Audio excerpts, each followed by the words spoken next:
Hey, what's good? It's your boy Walker Reaction, and today I'm back on another video for you guys today. You know the deal. Happy 4th of July to all my fans out there, all the people that's been supporting me, all the people that have been grinding with me since day one. You feel me? The 4th of July is about, and it's about to be like a couple of months. It's about to be the first year of this channel. No, the second year of this channel. Like, it's gonna be crazy, guys. That's literally crazy, guys. And I start in I think, and September is around the corner. It's already July, and it's like one more month, and then it's September and my birthday. Yeah, baby. You feel me? If I get 1K subscribers on my birthday, bro, I'm gonna get emotional. I'm gonna cry. I'll be like, I'm so blessed and everything. I'm blessed right now because I have you guys. Like, y'all guys been supporting me. Y'all guys been like with me since day one, supporting me, doing positive comments and stuff like that. But if I hit it on my birthday, like 1K, I'm just gonna cry, be emotional, and I have school that day, so I'm gonna be crying, emotional. I'm not gonna cry yet, but when I get home, I'm gonna just be in tears, guys, because I check my YouTube channel every single day, and I see one like 999, like 999, bro. I'm like, what? One subscribe, and it said one, and then all of a sudden you see that one person subscribe, bro. I'm going to cry. I'm gonna cry.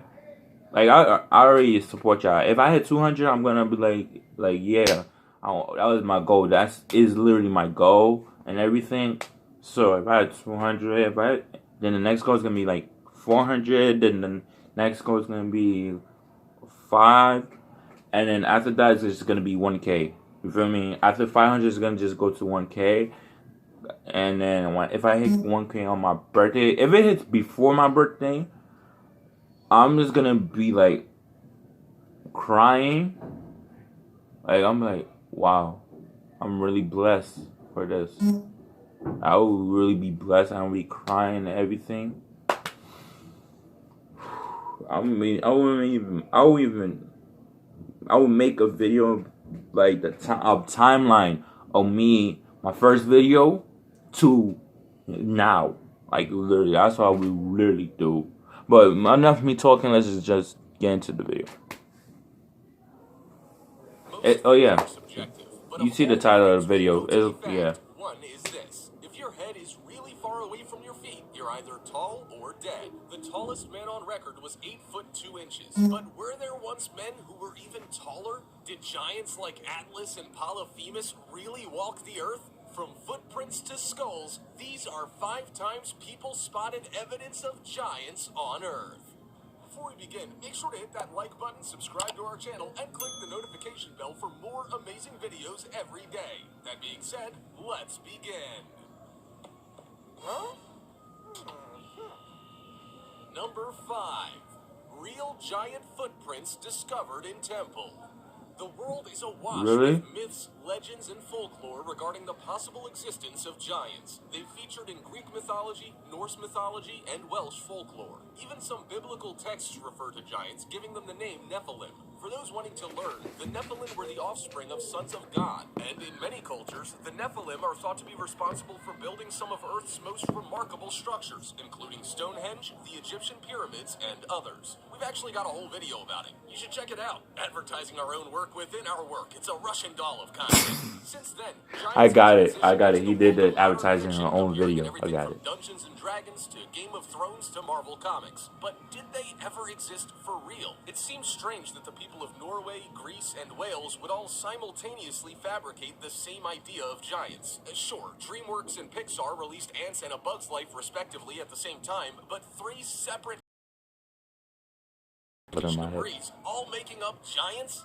Maybe. Or maybe these were not stories, were accounts. And just like UFOs and ghosts, they were real.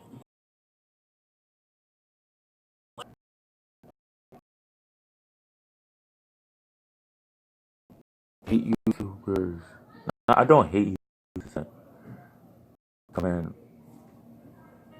It added another big one to the list. Footprints larger than any humans. And you know what they say about men with big feet? They're probably mythological giants. The Ain Dara Temple is located just northwest of Aleppo in the Syrian village of Ain Dara. The giant footprints were found just outside the entrance of the shrine and have incited mystery ever since. The footprints measured almost 1 meter in length at the entrance of the shrine. They are engraved into the rigid stone. The floor of the portico has a pair of footmarks, and a second footprint is about 30 feet away from the former at the main hall entrance. The distance between the two footprints implies that for an individual to go from one to the other, it would mean a leap of 30 feet. However, if it was a 65-foot tall giant, it would mean a simple step. Each pair of prints is incredibly rigid. To us, this implies that if the giant is real, he was standing very still. Perhaps looking at the temple, perhaps worshipping it.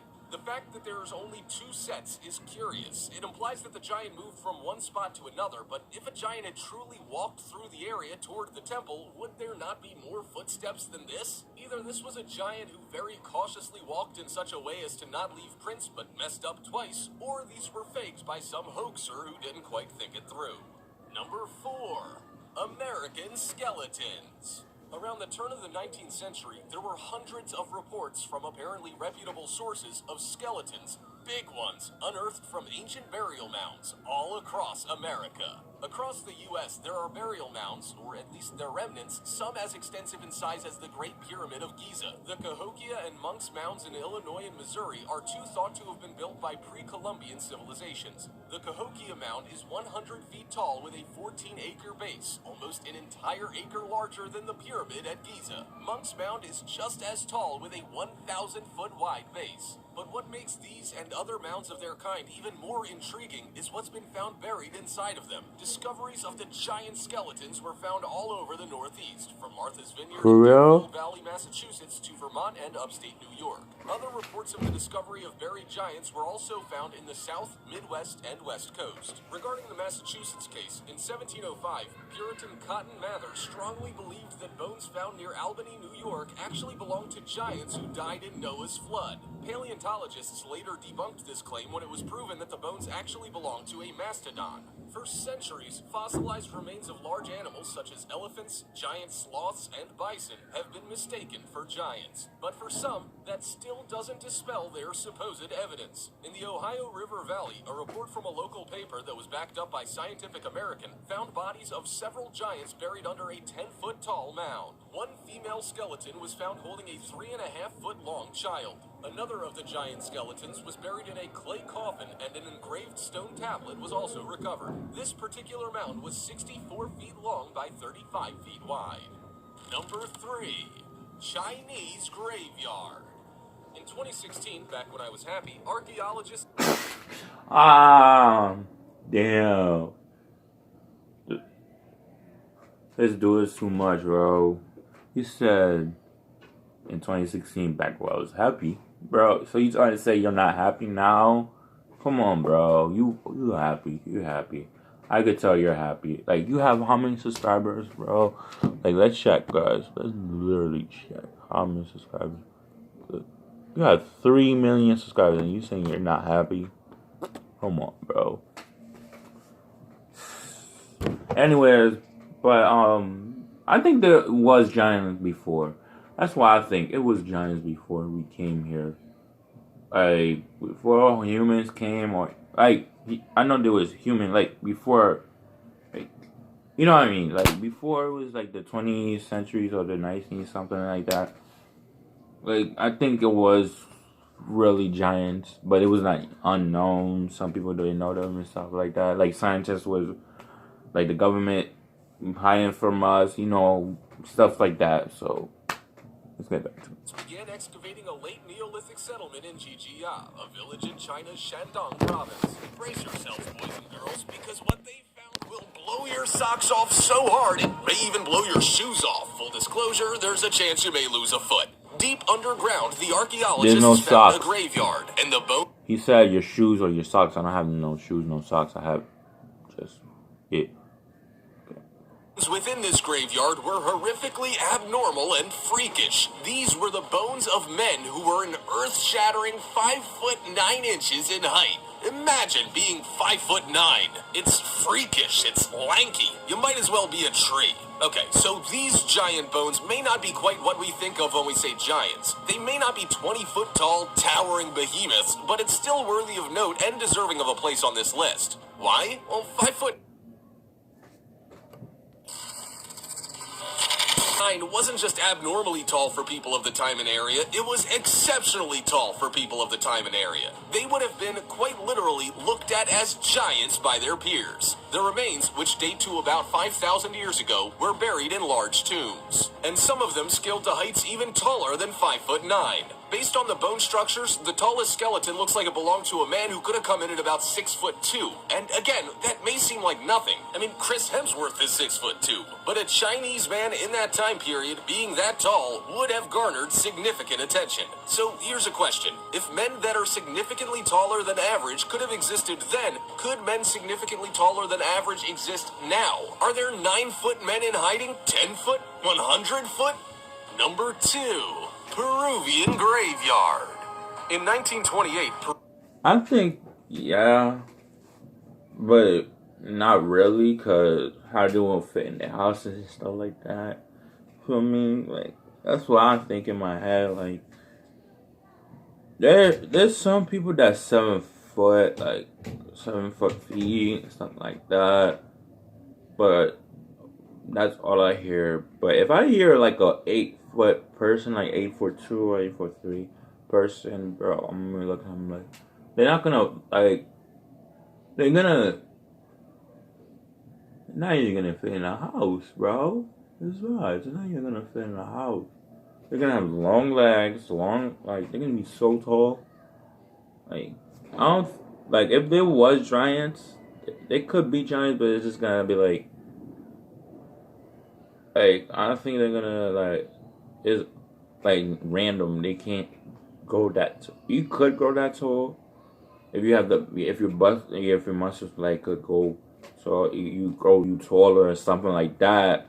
Like, for real. Like, that's what I think in my head, but other than that, I don't think they will fit in a house. Archaeologist Julio Teo discovered an enormous, intricately designed graveyard containing some of the largest skulls ever found. Some of the skulls were believed to be over 3,000 years old, back when Piers Morgan was relevant. A recent DNA test found that the DNA contained in these skulls had mutations unknown to human, primate, or animal. To return to the ideas present in the Bible, had Teo actually found a real Nephilim tomb? Even some of the most passionate Christians had always felt that the Nephilim referenced in the biblical texts were never meant to be taken literally. They were always intended as metaphors. But could these bones prove that the giants of the Bible were meant to be taken very matter of fact? It's well known that most cases of skull elongation are the results of cranial deformation, head flattening, or head binding, in which the skull is intentionally deformed by applying force over a long period of time. It's usually achieved by binding the head between 2 pieces of wood or binding in cloth. This was one such theory for the bones of the Peruvian graveyard.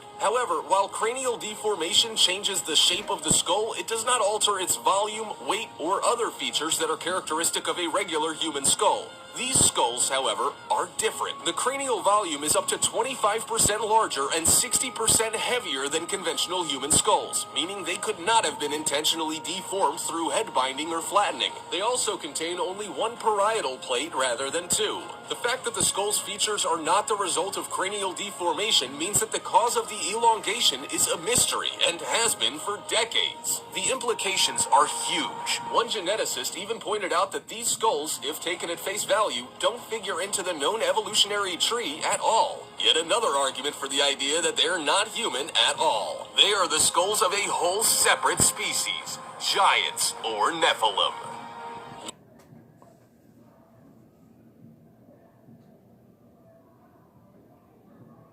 That's why, yo, I think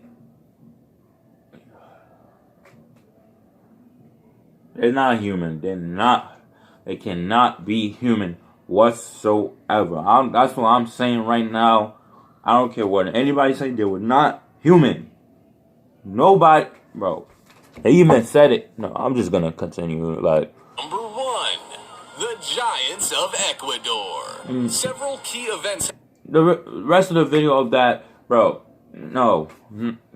They said it was, people say it was, that just threw me off. Like, how would it be how would it be a human skeleton? He even said it. How? Just tell me how it would be a human skeleton if you just said it's heavier, it's larger than it. How?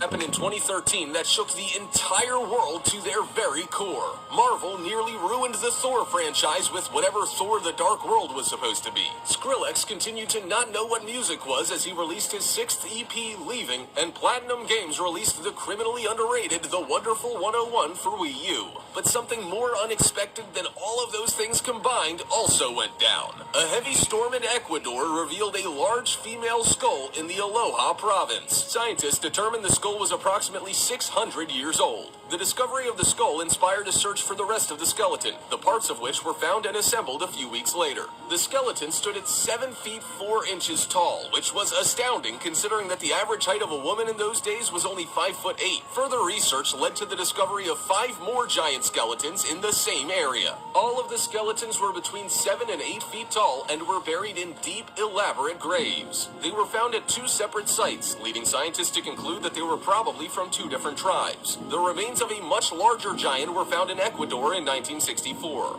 Father Carlos Vaca, a priest who worked with hospitals, was called upon to examine some strange bones found in a mountainous area. Vaca determined the bones were human despite being incredibly large. The bones were taken to an Austrian artifact researcher, Klaus Dana, who allowed several experts to view the bones. They all came to the same conclusion. They belonged to a human who likely would have been over 25 feet tall. They also concluded that the bones were over 10,000 years old. Do you believe any of this evidence is real, or is it all just a big lie? What? Okay. I don't think it's a lie or anything. I'm just ending off the video right now. I'm just ending it off. If you enjoyed the video, give it a thumbs up. Subscribe if you're new here. Hit the bell to stay notified for new videos uploading. Happy 4th of July. You feel me? Vlogs will come in. I'm just gonna